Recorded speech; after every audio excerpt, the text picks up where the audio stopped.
Exercice 3. En une application de ce lemme des carrés, très, très utile, très connu, démontrons que racine de 2 n'est pas un rationnel. Alors, pareil, mettons-nous ici.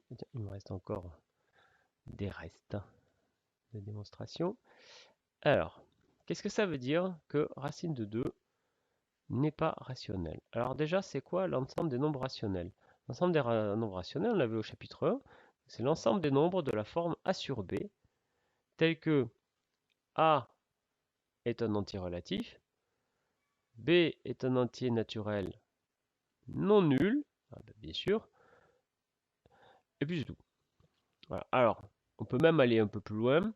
On peut même imposer que A et B soient premiers entre eux, c'est-à-dire que la fraction AB soit irréductible.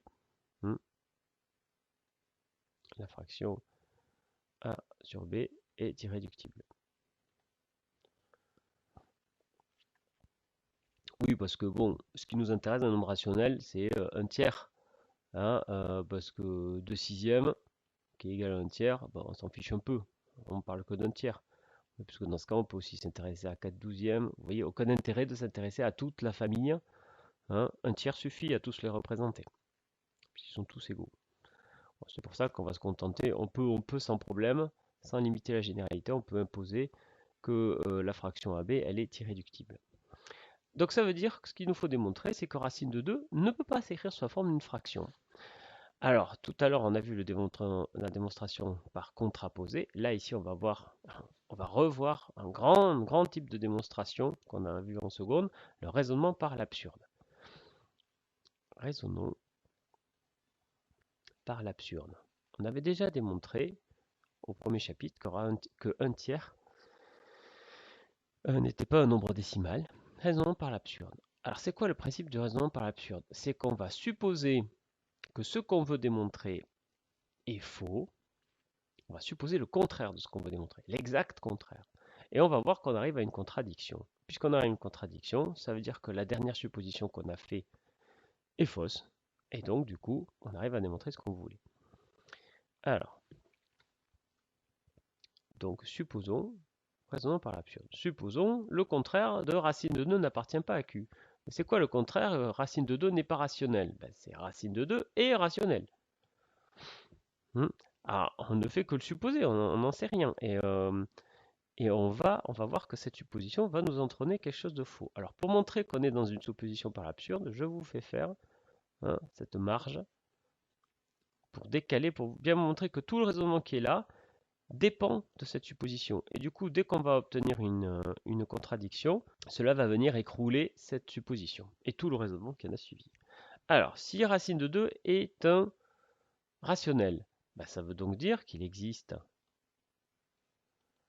un couple AB, A dans Z, B dans N privé de 0, tel que racine de 2 s'écrit A sur B et c'est une fraction irréductible. Je peux même imposer que ce soit une fraction irréductible. Alors ça va être très utile, ça, très important pour la suite. Bon, bah pourquoi pas. Pour l'instant, je vois pas de contradiction. Alors maintenant, on va faire un peu d'algèbre avec ça. Alors racine de 2 égale A sur B. Donc, ça veut dire, si je fais le produit en croix, ça veut dire que A est égal à racine de 2 fois B. Ce sont deux nombres entiers. Alors non, pardon. Alors si d'ailleurs, vous voyez, puisque ce sont des entiers naturels, puisque B, il est forcément positif. Racine de 2 est positif, donc tout ça c'est positif. C'est même strictement positif, puisque B ne peut pas être nul. Racine de 2, il n'est pas nul, donc tout ça c'est strictement positif. Du coup, quand je vais élever au carré, rien ne change.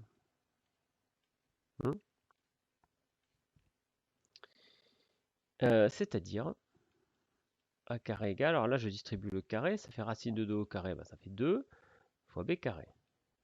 Donc j'arrive à obtenir que A carré s'écrit 2 fois B carré. Mais attention, si A carré s'écrit 2 fois B carré et B carré c'est un entier, donc ça veut dire que A carré est un nombre pair. D'après la caractérisation de la parité, 2 fois quelque chose. Mais d'après le lemme des carrés, au fait, Je ne sais pas expliquer ce que c'est un lemme. Il faut que je vous explique ce que c'est un lemme. Un lemme, c'est un type de résultat mathématique. En mathématiques, il y a le théorème, il y a la propriété, il y a le corollaire, et il y a le lemme. Le lemme, c'est un résultat qui nous sert à l'intérieur d'une démonstration pour démontrer quelque chose de plus gros, mais qui est quand même suffisamment notable pour qu'on se dise, tiens, quand même, si on va le mettre de côté, il pourra nous resservir un autre jour. Voilà, c'est ça un lemme. Mais donc c'est juste un statut. Un théorème, c'est pas mieux qu'une propriété, c'est pas mieux qu'un corollaire, c'est pas mieux qu'un lemme. Dans tous les cas, c'est un truc de la forme P implique Q.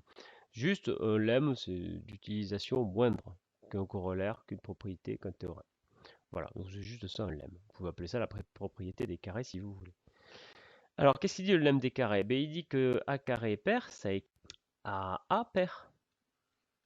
Souvenez-vous, on a établi le lemme des carrés que un nombre entier est pair si et seulement si son carré est pair.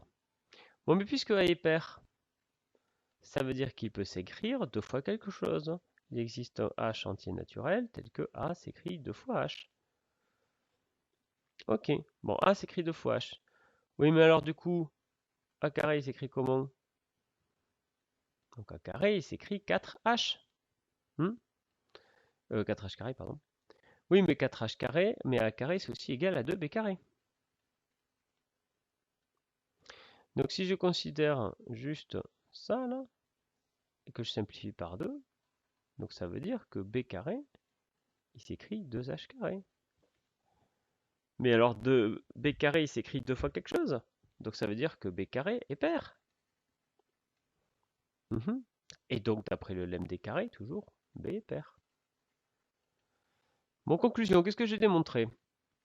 Pour l'instant, je n'ai pas de contradiction. Enfin, si j'en ai une, vous allez la voir tout de suite.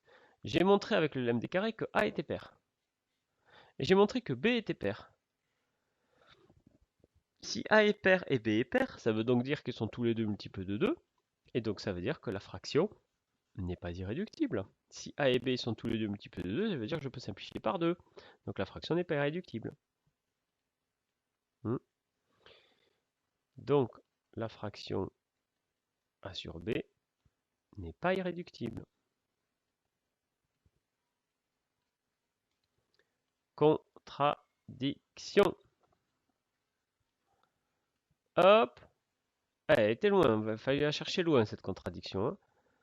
Alors juste cette démonstration là, en tout cas dans l'idée, pas forcément sous cette forme, hein, mais dans l'idée cette démonstration elle est connue de Pythagore. Donc plus de 5 siècles avant Jésus-Christ.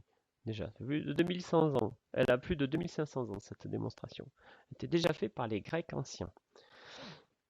Alors, ben voilà. Du coup, puisqu'on a une contradiction, ça veut dire que notre supposition est fausse. On avait supposé que racine de 2 était rationnelle. Ben, ça veut dire que c'est faux. Donc racine de 2 n'est pas rationnelle. Et c'est bien ce qu'on voulait démontrer. Alors, c'est une démonstration difficile à votre âge, il n'y a pas de souci. Mais je vous dis, il y a 2500 ans qu'on l'a fait. Donc voilà, il faut arriver à la comprendre et bien en détail.